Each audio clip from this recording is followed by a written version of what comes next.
मंत्रिमंडळ विस्तारामध्ये भाजपा आता धक्कातंत्र वापरणार असल्याचं पाहायला मिळत आहे। काही जुन्या चेहऱ्यांना धक्का दिला जाईल, नव्या चेहऱ्यांना यामध्ये संधी दिली जाणार आहे। भाजपाचे 15 ते 20 आमदार मंत्रिपदाची शपथ घेण्याची शक्यता आहे। जातीय समीकरण, स्थानिक स्वराज्य संस्थांच्या निवडणुकांचा विचार करूनच नव्या चेहऱ्यांना संधी मिळेल। 11 किंवा 12 डिसेंबरला फडणवीस सरकारचा मंत्रिमंडळ विस्तार होण्याची सध्या शक्यता दिसते। भाजपच्या गोटातून ही महत्त्वाची अपडेट।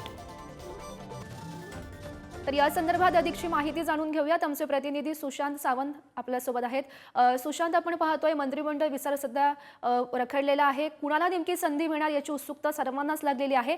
भाजपाच्या गोटातून महत्त्वाची अपडेट, नव्या चेहऱ्यांना संधी दिली जाणार अशी माहिती मिळते।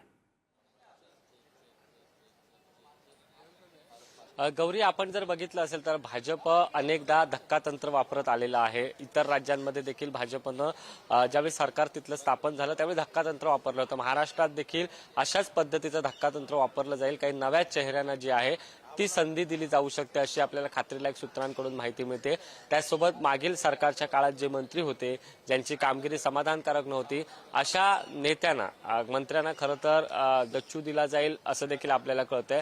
खऱ्या अर्थानं भाजपची 1 ते 2 दिवसात बैठक होणार आहे आणि अंतिम नावं भाजप नेतृत्व या ठिकाणी निश्चित करेल आणि ती नावं जी आहेत ती केंद्रीय नेतृत्वाला पाठवली जातील। आता केंद्रीय नेतृत्व त्या नावामधील कोणत्या नावाला पसंती देणार हे बघावं लागेल।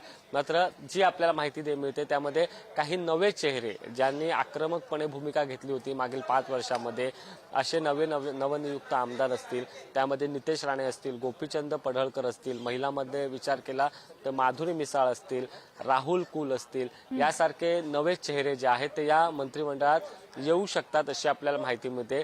येत्या 11 किंवा 12 डिसेंबरला हा मंत्रिमंडळ विस्तार जो आहे फडणवीस सरकारचा तो होईल अशी अपेक्षा आहे। मात्र त्याआधी भाजप कुठेतरी धक्कातंत्र वापरण्याच्या तयारीत असल्याचं आपल्याला खात्रीलायक सूत्रांनी सांगितलेलं आहे। गौरी, हो, नक्की सुशांत, नेमकी कुणाला संधी मिळते हे पाहणं महत्त्वाचं असेल। धन्यवाद दिलेल्या सविस्तर माहितीसाठी।